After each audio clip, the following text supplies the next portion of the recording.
myself Deepak Bhatnagar. Lots of time we are facing some of issues for creating infrastructure. It takes a lot of time, but the tool we are going to discuss today is one of the best tool what I have worked in is Terraform. Uh, I want to explain the introduction of Terraform, the main and actual things which we are present. Terraform is a HashiCorp infrastructure as a code tool. It's present by HashiCorp. It lets you define resource and infrastructure to human readable declarative configuration file and manage your infrastructure life cycles also. Using Terraform has several advantages over manual managing your infrastructure, right?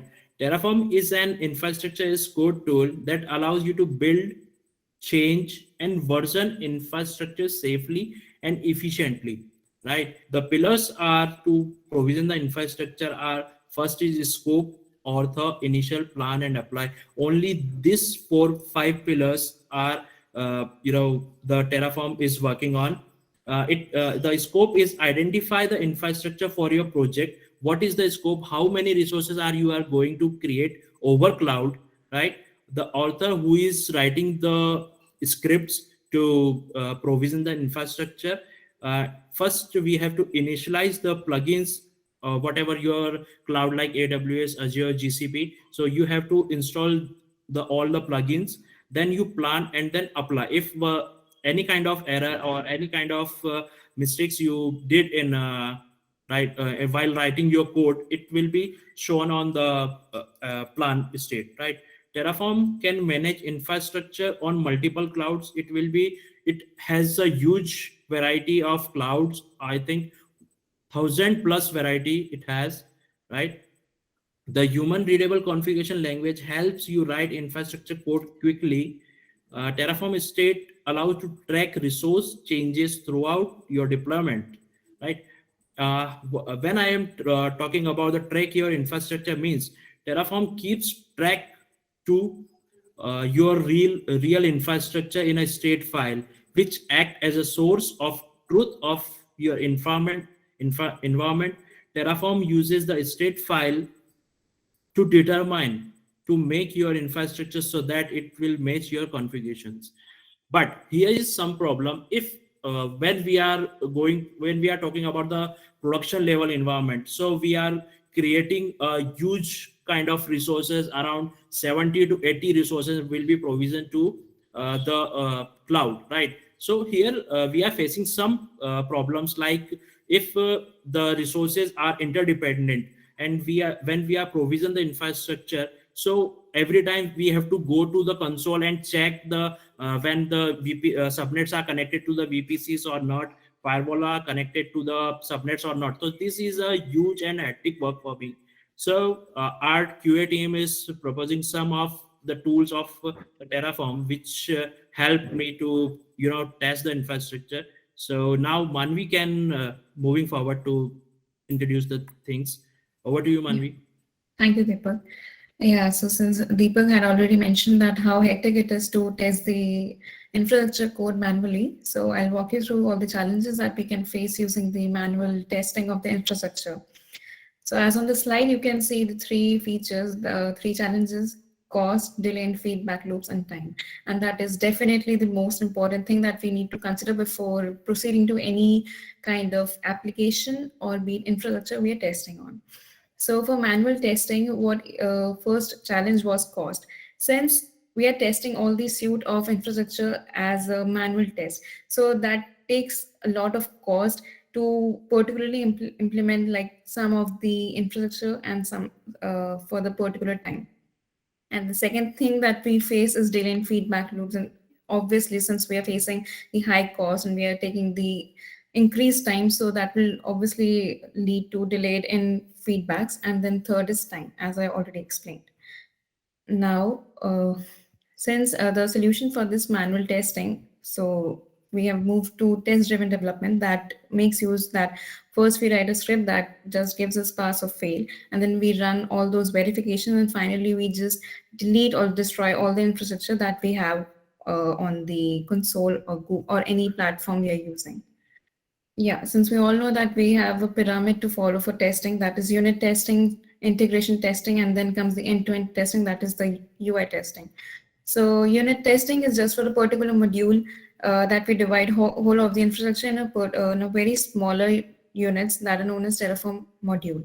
And then secondly, we have integration testing that we collectively test Terraform modules as a group, and we can check the correctness as to that infrastructure is being deployed or not. And then finally, we have end-to-end testing where we can test the our whole of the infrastructure, the code that we have given, as Deepak had mentioned, the Terraform, that if whole of a Terraform script is running or not.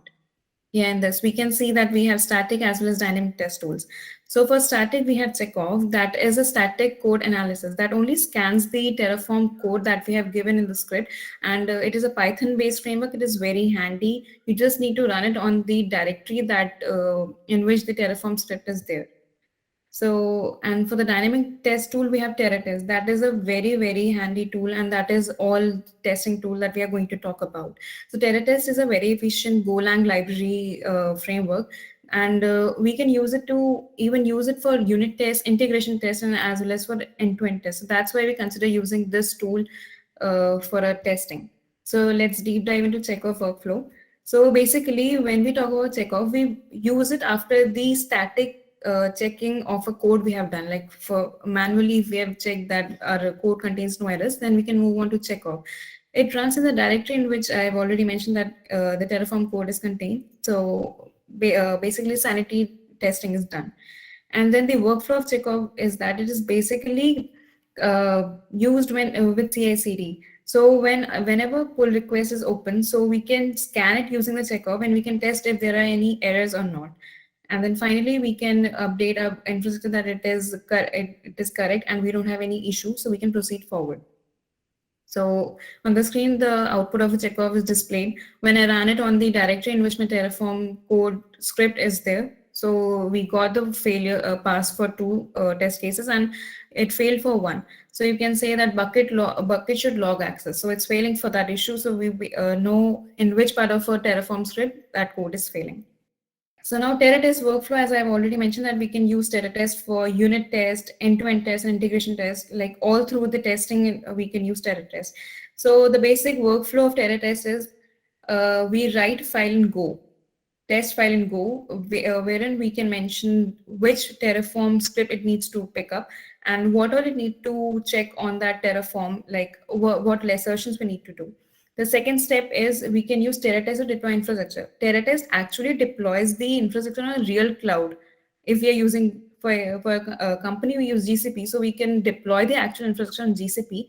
And then the third step is we can validate that actual infrastructure using the assertions that we put in the TerraTest Go file. So we can make use of HTTP connections, SSH connections, and all API requests, everything. And then finally, when we are done with the validations, we can finally clean everything. We can destroy the infrastructure that we just created using the TerraTest script. So basically, why do we consider TerraTest? So it is a very feasible like Go language library. So Go language is very easily understandable. So people can go through that and it makes the Terraform code testable. And then it provides a fast feedback form. Then it has many abilities to like test even a single unit or even the whole infrastructure as a whole. Then infrastructure quality, since we can test it before handing over the code to the production team, so we can ensure that the infrastructure quality is not degraded and it's up to the mark. Yeah, and in this slide we have a comparison of TerraTest with all the other tools, and you all can go through this slide, and after all we can just come to the conclusion that TerraTest is actually the best tool that we can go on. Here you can see that server spec and Terraform compliance also support unit as well as integration. But server spec is Ruby based. So people who do not have even little knowledge of Ruby might not like get into this. And also server spec is not particularly for Terraform. And Terraform compliance is a particular BDD driven framework which we can use, but it doesn't cover up all the end-to-end tests that we think to cover. Now I'll pass over to Rajan, who will show a practical demo of TerraTest. Hello, everybody. I've created small script for TerraTest, and we'll see how it is implemented and how we are going to test the created infrastructure. So first, we'll look at this main.tf file. Here we are uh, mentioning the resources which we are going to create. Like we are creating one computer instance and network and a Google storage bucket. And here you can see we have mentioned output variables. So these output variables will be used in our TerraTest script for assertion purposes. And so this is what basic TerraTest script looks like. So this is, we have scripted this in Go language. It starts with the importing some packages. So these are the packages which we are going to use in our script. So this GCP, Terraform, and Assert package which we are seeing are provided by TerraTest.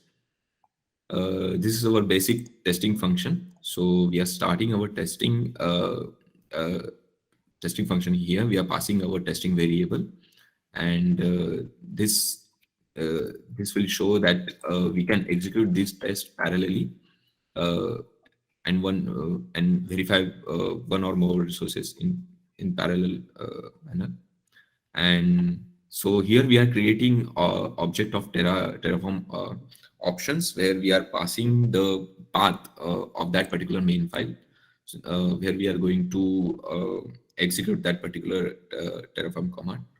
And so again, so here we can see the defer Terraform destroy command. So that it basically tells, if even if our test case fails, it will destroy the already created resources, and it will complete our end-to-end testing scenario.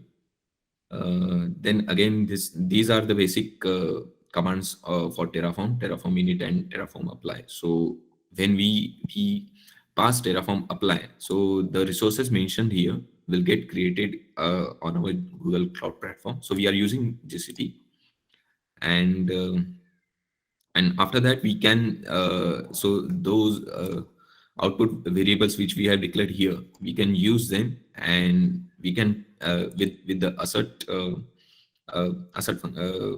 function, we can check expected bucket name and actual bucket name, and and if it's not matching, the test case will get failed.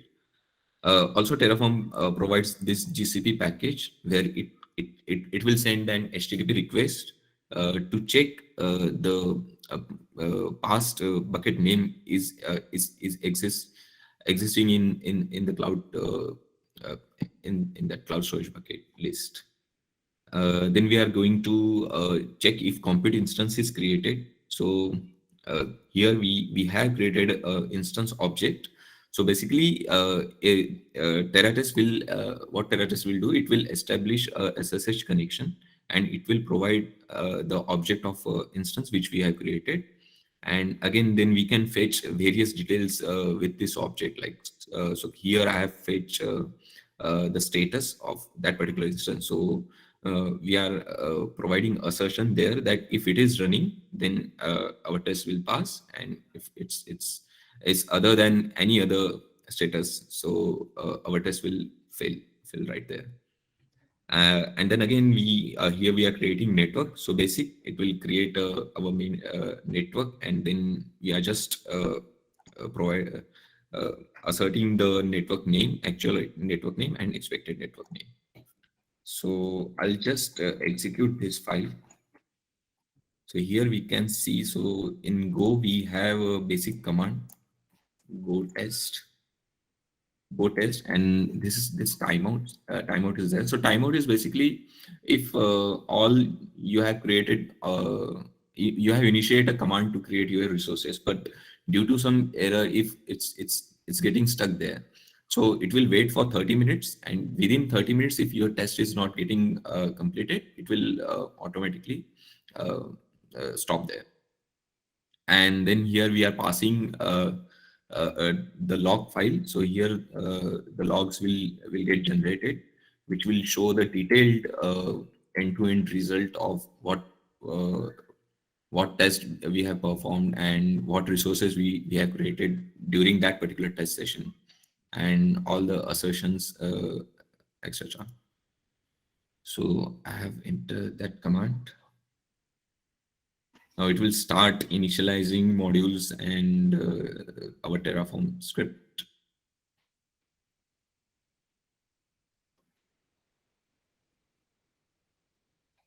So it's end-to-end automation. We are not doing anything. So for example, if you can see here that in the plan, we can see 6 to add. So when we pass Terraform plan command, then it will give the entire uh, an overview of what resources which we are going to create. So TerraTest is doing all those things automatically.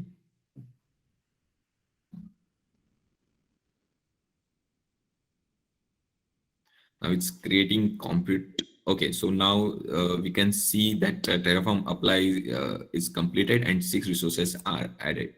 So here we can also see that in the list of our cloud resources, cloud bucket.